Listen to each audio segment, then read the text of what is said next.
We've spent years looking at Gilead as a blood-soaked nightmare. We see the red dresses and the gallows, and our survival instincts kick in.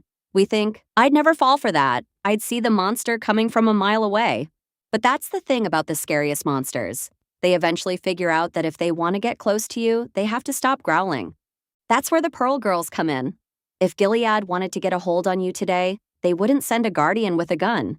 They'd send a girl with a 10-step morning routine, a soothing voice, and a perfectly curated, slow-living aesthetic.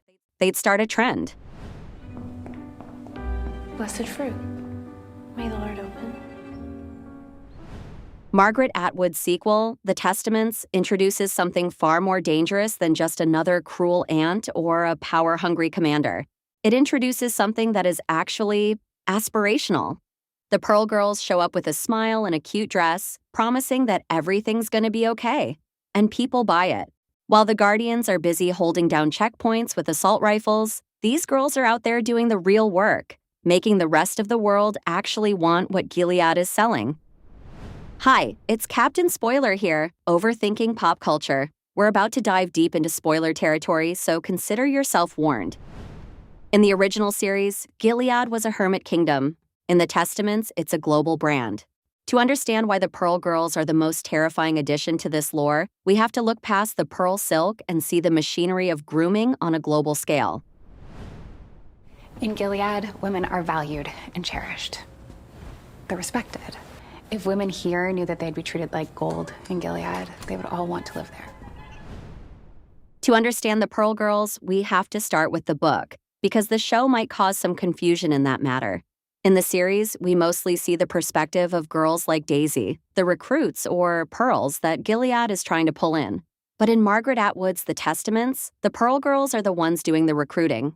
They are essentially Gilead's missionary sisters. Their name is a nod to the pearl of great price from the Bible, and on the surface, their mission is pretty straightforward. They travel to places like Canada to find lost women, the daisies of the world, and bring them home to the embrace of Gilead. But here's where the cycle gets dark. Many of these missionaries were once those same lost girls. It's a perfect predatory loop.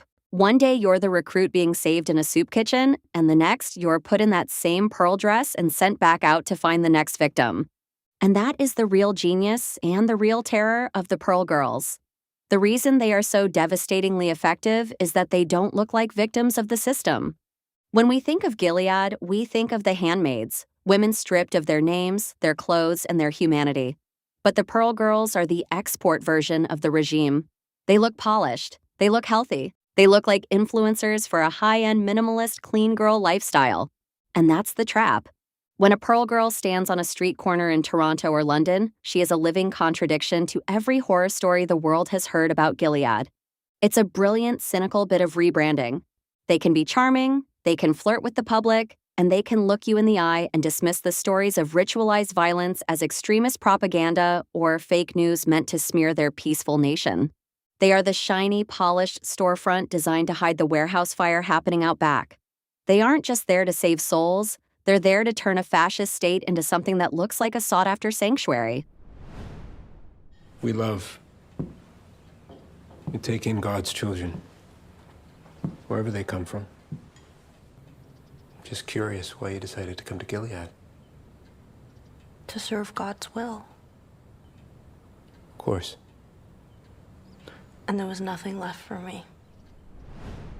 We usually hear the word grooming in very specific dark contexts, but when you look at how Gilead operates on a political level, it is the only word that fits. Because grooming isn't just about deception, it's about finding a vulnerability and slowly, methodically turning it into a trap. The Pearl Girls don't waste their time trying to convert the happy, the secure, or the successful. Instead, they loiter where the cracks in society are most visible, in soup kitchens, overcrowded shelters, and public hospitals. They are looking for the woman who just lost her job and feels the floor falling out from under her. They're looking for the girl struggling with addiction who's been told she's a lost cause, or the person who is just exhausted. Someone who is tired of the noise, the violence, and the crushing loneliness of the modern world. And here's the thing, they don't lead with the horror. They don't start by saying, hey, come join us and be a breeding slave for the elite. Instead, they start with a question that feels like a lifeline. Are you tired of being alone?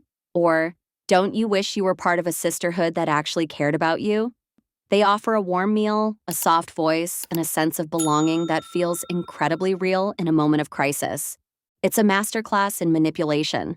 They take a person's very real, very human needs, the need for safety, for community, for a sense of purpose, and they use them as a Trojan horse to sell an inhuman system.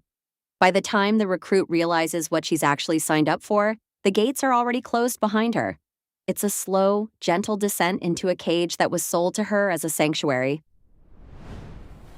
You'd be amazed, once you let go of all the things that waste your time, how quickly you feel fulfilled. This is where things get uncomfortably real. If you've spent even 5 minutes on social media lately, you've probably seen the rise of the TradWife aesthetic. It's all over TikTok and Instagram, soft lighting, floral dresses, and the seductive message that modern life is a scam and we should all just return to traditional submissive roles. There's nothing inherently wrong with wanting a simpler life or baking your own bread. The problem is that aesthetic is often a Trojan horse.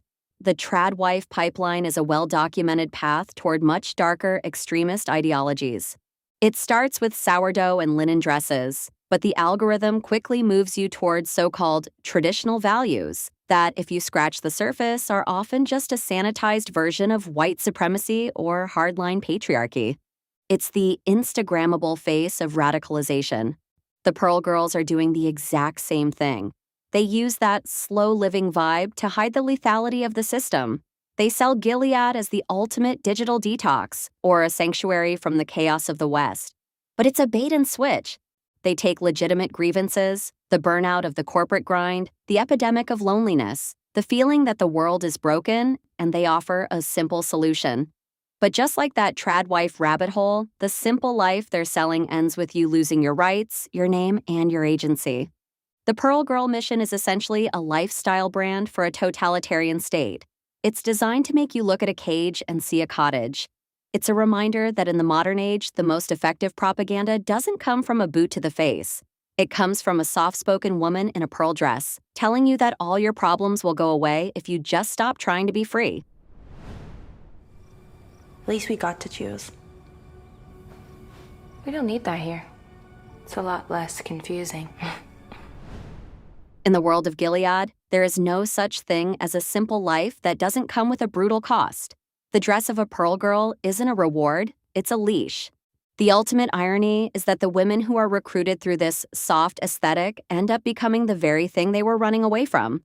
They wanted peace, but they are turned into tools of the regime. They wanted sisterhood, but they are forced to police and betray one another under Aunt Lydia's watchful eye. This is the final stage of the grooming process. First, they find your pain. Then, they offer you a beautiful, pearl-coated solution. And finally, once the door is locked, they strip away the influencer filter and reveal the machinery underneath. You aren't returning to your roots. You are being weaponized. The scariest thing about the Pearl Girls is that they are so convincing. Most of us like to think that in the world of Gilead, we'd be in the Mayday resistance, fighting the good fight. But Margaret Atwood is reminding us that when the world feels like it's falling apart, when it's loud and expensive and lonely, a smiling face offering certainty and belonging is a very hard thing to turn down. She didn't invent the Pearl Girls to show us how a fictional cult grows. She wrote them to show us how we grow vulnerable. The question isn't whether Gilead could happen. The question is, if it arrived tomorrow dressed in pearl white and offering you a warm loaf of bread, would you even recognize it?